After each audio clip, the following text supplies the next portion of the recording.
오늘은 종려주일입니다. 그리고 고난주간이 시작되는 주일이기도 하죠. 종려주일은 예수님께서 십자가에 죽으시기 위해 예루살렘 성에 들어오신 날을 기념하는 절기입니다. 이 사건은 사복음서 모두에, 마태복음, 마가복음 모두에 다 기록되어져 있어요. 마태복음 21장에, 마가복음 11장에, 누가복음 19장에, 요한복음 12장에 다 기록이 되어져 있습니다. 성경에 나오는 이 종려나무, 이 종려나무는요, 의, 아름다움, 승리 이런 것들을 상징합니다.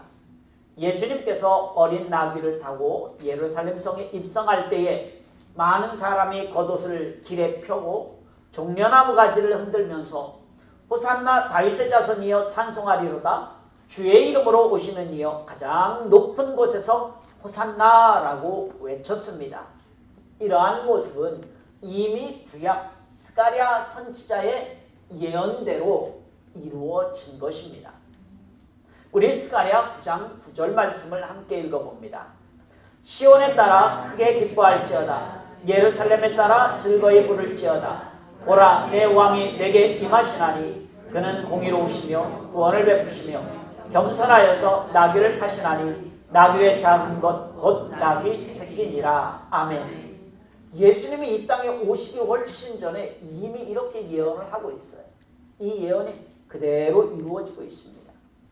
오늘 본문 말씀은 예수님께서 본격적으로 인류를 구원하시기 위해서 고난을 받으시는 과정 중에 있는 말씀이 오늘 본문 말씀이에요.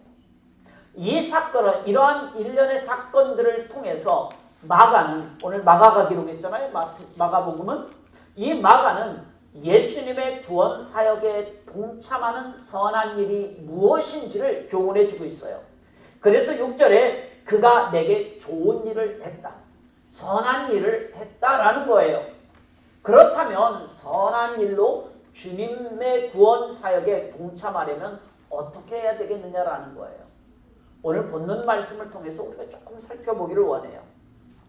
먼저 우리가 주님의 구원 사역에 동참하기 위해서는 어떻게 되냐면 내 자신의 이익을 따르지 않아야 합니다.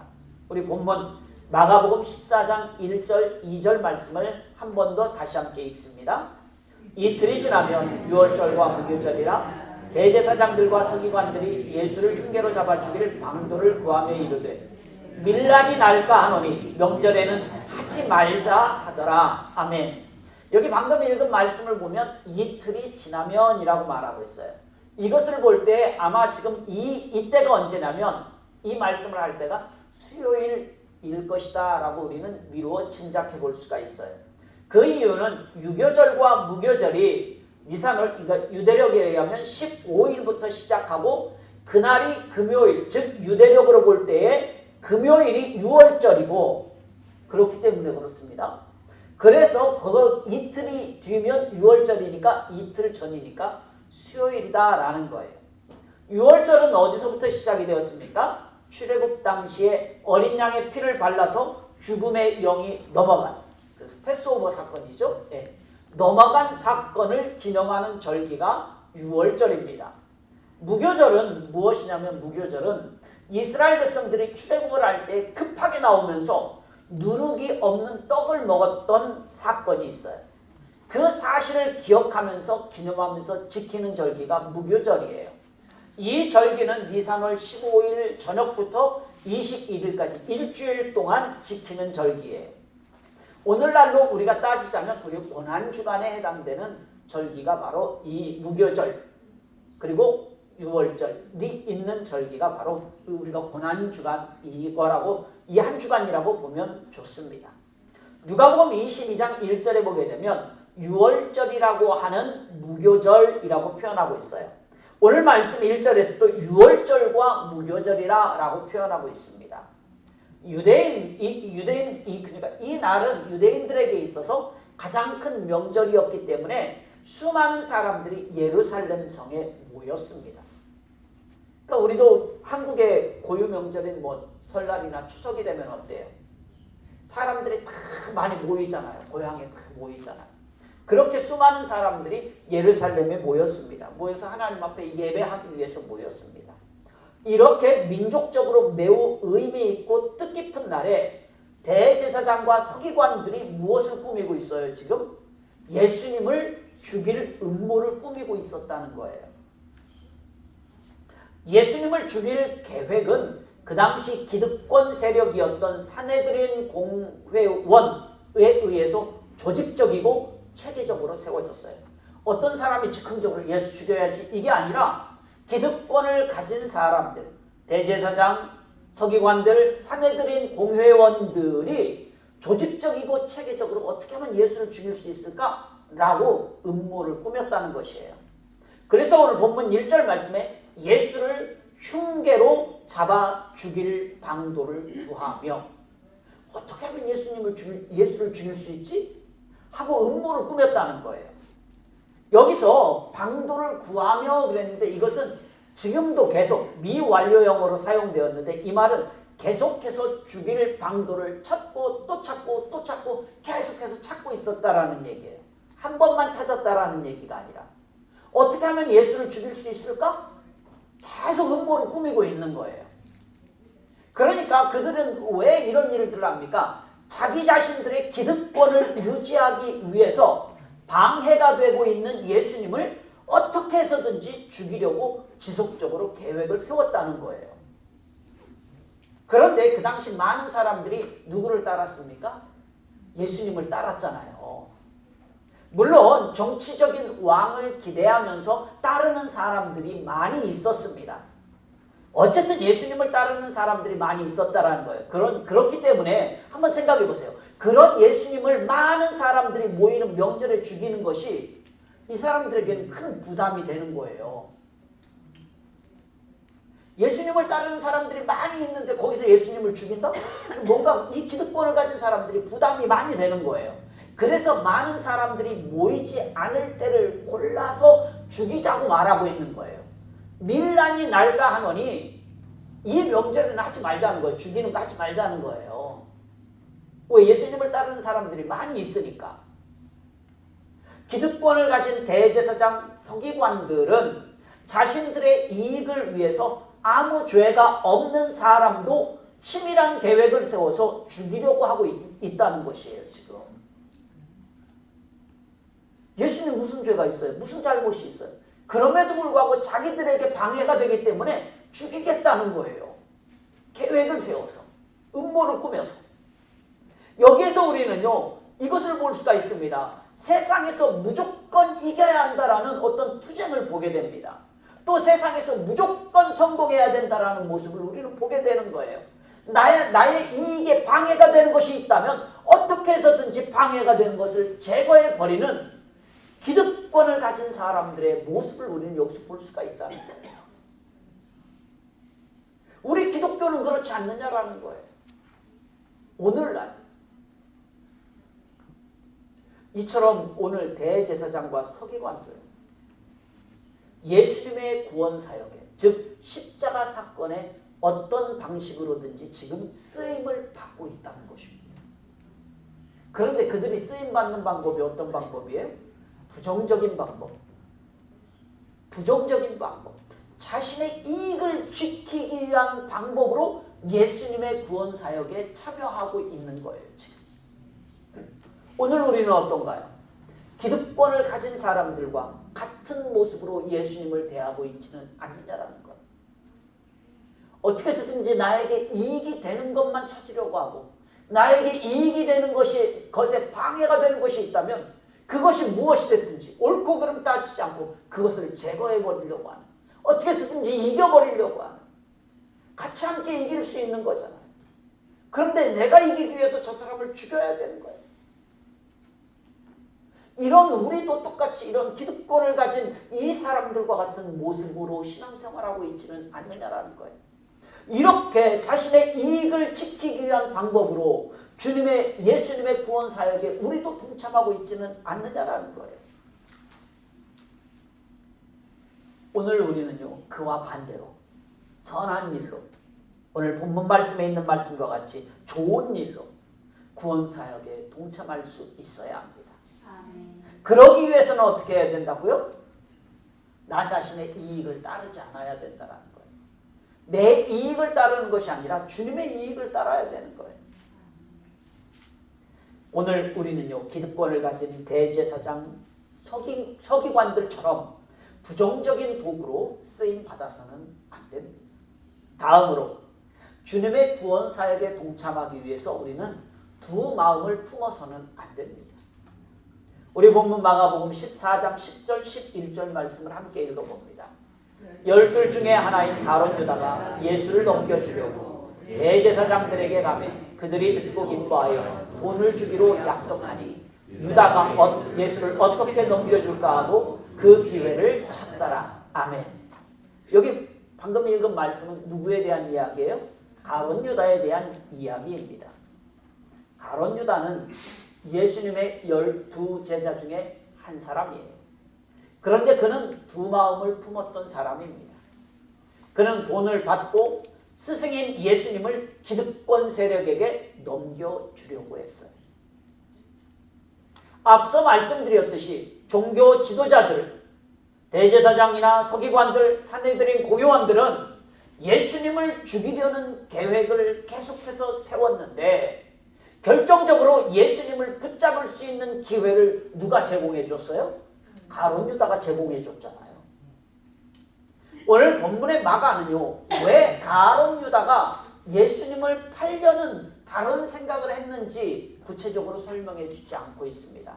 그런데 마태복음과 누가복음과 요한복음에서는요, 그 이유를 말해주고 있어요. 우리 요한복음 13장 2절 말씀을 함께 읽어봅니다. 마귀가 벌써 시몬의 아들 가룟 유다의 마음에 예수를 팔려는 생각을 넣었더라. 아멘. 예수를 팔려는 생각을 넣었어요. 마귀가. 가룟 유다는요, 다른 제자들과 달리 두 마음을 품었어요. 그래서 나의 이익을 위해서 예수님을 누구에게 넘겨주려고 했어요? 기득권자들에게 넘겨주려고 했다는 거예요. 그런데 가룟 유다가 두 마음을 가지고 있으니까 이럴까? 두 마음을 가지고 있으니까 사단이 그것을 이용하는 거예요.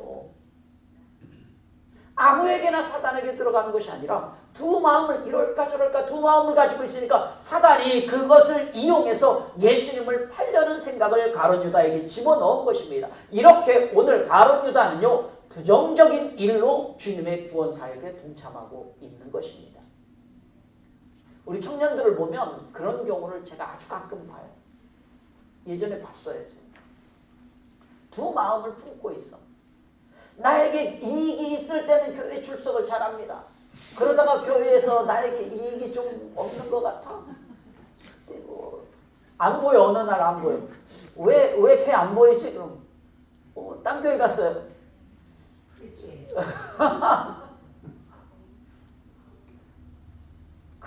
그렇게 두 마음을 품는다는 거예요. 지금 제가 한국에 잠시 다녀왔잖아요.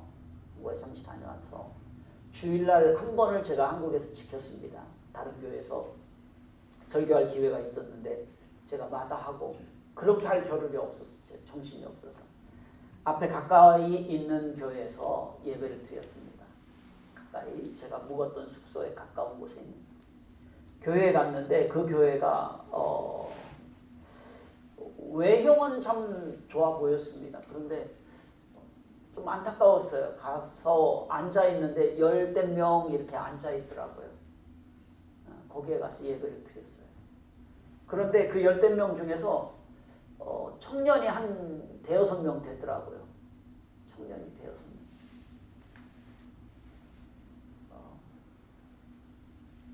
한국에서 10명 되는 교회에 청년이 5-6명 되는데요. 그 치열하게 한국에서 한 주간 동안 살았을 거 아니에요. 그 청년들이. 저 잘 몰라요.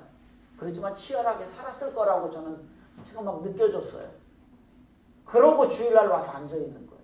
예배드리는. 그 청년들이 참 그 힘든 가운데서도 주님 앞에 나와서 예배드리는 모습을 보면서 그 치열한 삶 속에서도 두 마음을 품지 않고 하나님 앞에 나와서 예배드리는구나 라는 그 마음을 봤어요. 얼마나 참 힘들겠어. 기왕이면 청년들 많이 모이는 큰 교회로 갈 수 있어요. 제가 수원에 있었으니까 수원에도 큰 교회 있습니다. 많아요. 그런데 그 교회에 앉아서 그렇게 예배드리는 그 청년들을 보면서 한편으로는 마음이 짠하기도 하고 한편으로는 그래. 그래도 하나님 앞에 나와서 예배드리는구나. 10몇 명밖에 안 되는 그 교회에서 다른 데 가지 않고 참 그 마음을 보면서 참 한편으로는 마음이 많이 안타까웠어요. 바로 이런 거예요. 두 마음을 품지 않는다. 얼마든지 그 청년은 다른 데 갈 수 있어요. 청년들 많이 모이는 교회. 그런데 그렇지 않더라고요. 모르겠습니다. 내 마음이 어떤지는 모르겠어요. 주일날 한번 예배 드린 거니까. 어쨌든 그렇다라는 거예요. 오늘 우리는 이 가룟 유다는요, 두 마음을 품었기 때문에 부정적인 일로 주님의 구원 사역에 참여하게 된 것입니다. 가룟 유다는 어떤 사람이냐? 가롯이라는 말은요, 이스카리오스라는 말이에요. 헬라어로. 이 말은 그리옷 사람이다 라는 말입니다. 이 말의 의미는 어떤 말이냐면 암살자, 가짜, 거짓말쟁이, 위선자라는 의미가 포함되어져 있는 말이 그리옷이라는 말이에요. 예수님께서 12제자를 부르실 때에 아무나 대충 너 마음에 들었어. 너 이리 와. 너 내 제자예요. 이렇게 했을까요? 예수님이 대충 12제자 불렀을까요? 아니죠. 예수님이 12제자를 부를 때 상당히 신중하셨을 거예요. 무엇인가 예수님도 무슨 기준을 가지고 부르셨을 거예요. 신중하게 부르셨을 것이다라고 우리가 생각하는 건 당연한 거 아닌가요? 그럼에도 불구하고 예수님은 가룟 유다가 배신할 것을 알고 있었다는 거예요. 요한복음 6장 64절 말씀에 보면 자기를 팔자가 누구인지 처음부터 아심이라라고 말하고 있어요. 나를 팔자가 누구인지 아심이라라고 말씀하고 있지 않고요. 처음부터 아심이라고 말씀하고 있어요. 이미 알았다는 거예요. 가룟 유다가 나를 팔 사람이라는 것을 이미 알았다라는 거예요. 그렇다면 왜 예수님은요, 가룟 유다가 배신할 것을 알면서도 그를 제자로 받아줬겠느냐라는 거예요. 왜? 그렇잖아요. 쟤 나 배신할 거 내가 이미 알고 있는데 왜 내 제자로 받아들이냐고요. 왜 그랬을까? 예수님께서 그를 제자로 부르신 이유는요, 뭐 성경에서 설명하고 있지는 않습니다만 아마도 제 생각에는 그렇습니다. 제 생각에는 그가 하나님 앞에 크게 쓰임 받을 수 있는 가능성이 있다라는 것을 보신 거예요. 제 생각에는. 얘는 하나님 앞에 크게 쓰임 받을 만한 그런 가능성이 있는 사람이야. 가룟 유다는 제자들 중에서 무엇을 맡은 자였죠? 본궤를 맡은 자였어요.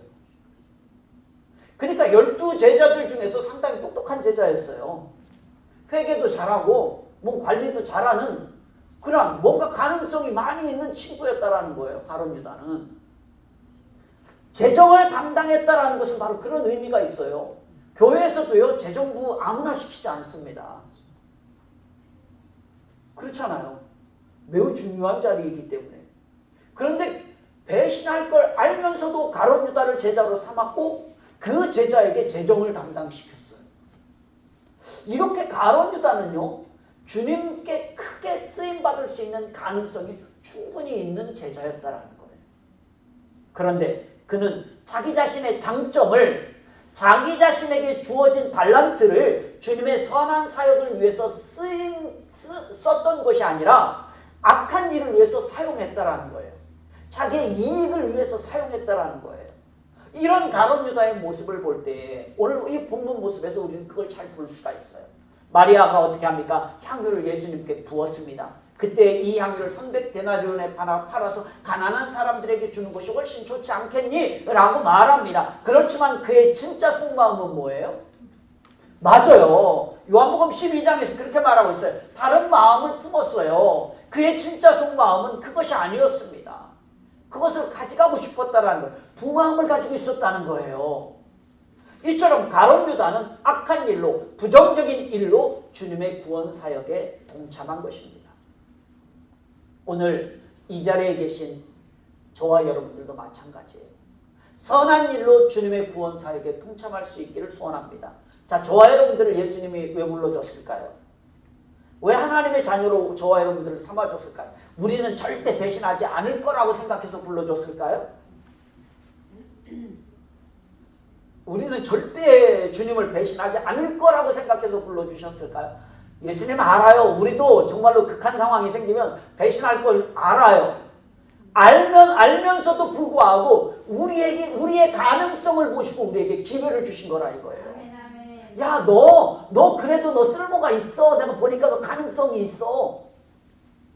그러면서 우리에게 기회를 주신 거예요. 주님의 구원 사역에 선한 일로 쓰임 받을 수 있다라는 그 가능성을 보시고 우리를 하나님의 자녀 삼아주시고 우리에게 기회를 주셨다는 거예요.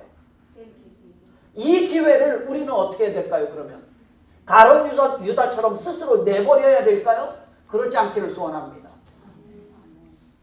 하나님이 지금 우리 주님이 우리에게 우리의 가능성을 보고 기회를 주셨단 말이에요. 그 기회를 우리는 가룟 유다처럼 내버리지 말자 이거예요. 왜 내버립니까? 오늘 우리 주님께서 우리에게 주신 그 기회를 잘 선용해서 주님께 선한 일로 쓰임받는 그런 저와 여러분들이 다 될 수 있기를 소원합니다. 마지막으로 주님의 구원 사역에 동참하기 위해서 우리는요 헌신할 수 있어야 합니다. 우리 본문 마가복음 14장 8절 말씀을 함께 읽어봅니다. 그는 힘을 다하여 내 몸에 양료를 부어 내 장례를 미리 준비하였느니라. 아멘. 예수님은요 자기 자신을 죽이려는 기득권자들로부터 끊임없이 위협을 받았습니다. 하지만 그럼에도 불구하고 예수님은 자신의 구속사역을 멈췄습니까? 안 멈췄습니까? 멈추지 않았어요. 그래, 니들이 나 죽일 음모 꾸미고 있어? 그래, 니들은 니들 일에 나는 내 할 일 계속 해 나갈 거야. 예수님은 구원 사역을 계속 감당해 나갔습니다.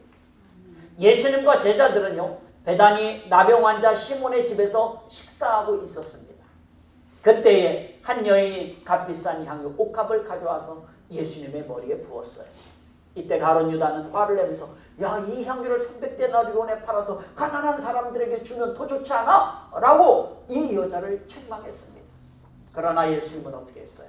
뭐라고 말씀하고 있습니까? 그는 힘을 다하여 내 몸에 향유를 부어 내 장례를 미리 준비했다라고 말씀하고 있습니다. 더 나아가서 9절에서는 뭐라고 말하고 있는가? 온 천하에 어디서든지 복음이 전파되는 곳에서는 이 여자가 행한 일도 말하여 그를 기억하리라. 이 여인이 행한 이 선한 일, 좋은 일 행한 이것이 언제까지 기억이 될까요? 예수님 다시 재림하는 그때까지. 그때까지. 이 온 천하 어디서든지 복음이 전파되는 곳에는 이 여자가 행한 일도 말하여 그를 기억하리라. 이 여자가 행한 일을 기억하게 한다는 거예요. 말한다는 거예요. 언제까지일까요? 예수님 재림하시는 그때까지예요. 오늘 이 여인은요 종교 지도자들과 가룟 유다처럼 부정적으로 주님의 구원 사역에 동참한 사람이 아닙니다. 그는 긍정적으로 주님의 구원 사역에 참여한 것입니다. 그녀는 선한 행실로 주님의 구원 사역에 동참한 것이에요. 예수님께 향유를 부은 이 헌신은요 주님의 구원 사역을 준비하는데 결정적인 역할을 합니다. 그래서 예수님도 뭐라고 말하고 있어요? 내 장례를 미리 준비한 거야 라고 말하고 있어요. 오늘 이 자리에 계신 모든 분들은요 예수님을 죽일 음모를 하고 있는 대적자들이나 가룟 유다처럼 되지 않고 오늘 선한 일을 통해서 주님의 구원 사역에 동참한 이 여인과 같은 삶을 살 수 있기를 소원합니다. 그러기 위해서 우리에게 무엇이 필요한가요? 신실한 헌신이 필요하다라는 거예요. 오늘 이 여인이 행했던 헌신과 같은 헌신이 필요하다라는 거예요. 여러분 한번 생각해 보세요. 세상에서 더 큰 이익을 거두기 위해서 우리는 무엇을 해야 됩니까? 투자를 해야 돼요. 그거 나오더라고요. 여러분 주식 하시는 분들 알지 모르겠지만 10년 전에 비트코인의 $1,000를 투자했어. 10년 전에 엔비디아에 $1,000를 투자했어요. 10년 전에 애플에 $1,000를 투자했어요. 10년 후인 지금 차이가 얼마나 큰 줄 아세요? 어마어마하게 차이가 큽니다. 궁금하면 찾아오세요.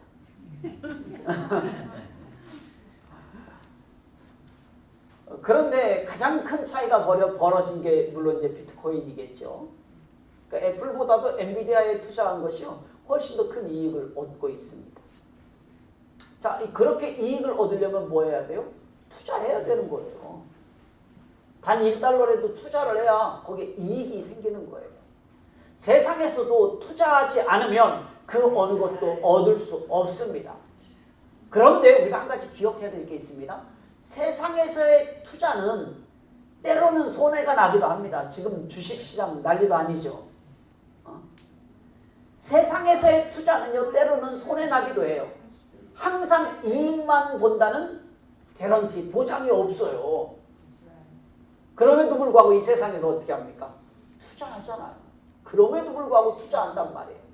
그러나 오늘 주님을 위해서 투자하는 것은 절대 손해나지 않아요. 아멘. 즉 주님을 위해서 드리는 헌신에는 손해가 없습니다. 항상 무엇만 있어요? 이익만 있습니다. 할렐루야. 항상 더욱더 넘치는 축복이 있습니다. 항상 더욱더 넘치는 하나님의 은혜가 있습니다. 이처럼 오늘 우리가요 선한 일로 주님의 구원 사역에 동참하기 위해서 반드시 나의 신실한 헌신이 있어야 합니다. 다른 말로 바꾸면 투자가 있어야 된다는 거예요. 내 건강을 주님께 투자할 수 있어야 됩니다. 내 물질을 주님께 투자할 수 있어야 됩니다. 내 지식을 주님께 투자할 수 있어야 합니다. 내 달란트를 주님께 투자할 수 있어야 돼요. 아멘. 우리 찬양하는 청년들 아침 9시까지 옵니다. 알죠? 힘든 거 알아요. 9시까지 오는 게. 내가 조금 늦게 와가지고 맨날 혼나. 그래도 옵니다. 이 청년들 투자하고 있는 거 정말 귀한 거예요. 우리 장년들 아침 9시까지 오시려면 몇 분이나 오실래나?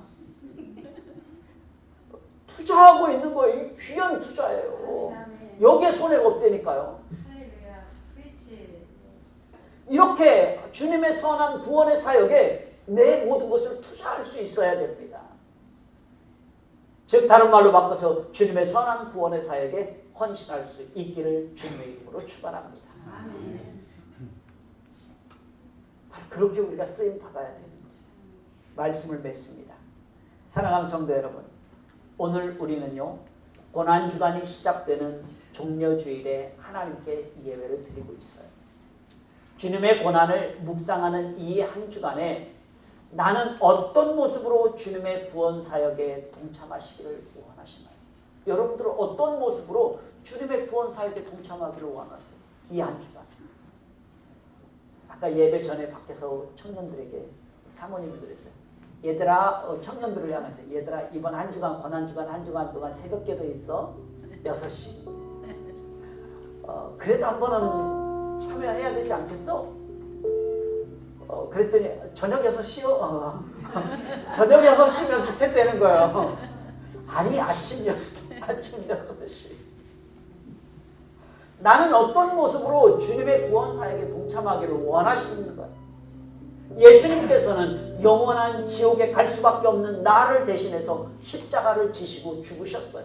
그 주님 때문에 나에게는 무엇이 생겼습니까? 영원한 천국이 생겼습니다. 나에게는 영원한 생명이 주어졌습니다. 이 고난주간을 통해서 주님의 구원 사역에 부정적으로 참여하시기를 원하시나요? 아니면 선한 일로 주님의 구원 사역에 참여하시기를 원하시나요? 오늘 예수님께서 향유 한 옥합을 부은 이 여인처럼 주님의 구원 사역에 선한 일로 참여할 수 있기를 소원합니다. 이 여인의 행한 일은 이 세상이 끝나는 그때까지 온 천하에 어디서든지 복음이 전파되는 곳에는 이 여자가 행한 일도 말하여 그를 기억하리라고 주님께서 말씀하셨습니다. 이처럼 우리 모두 선한 일로 주님의 구원 사역에 동참할 수 있기를 소원합니다. 그래서 주님을 위해서 행한 모든 선한 헌신이 우리의 간증이 될 수 있기를 소원합니다. 더 나아가서 많은 사람들에게 선한 영향력을 나타내는 그러한 복된 여러분의 삶이 다 될 수 있기를 주님의 이름으로 축원합니다.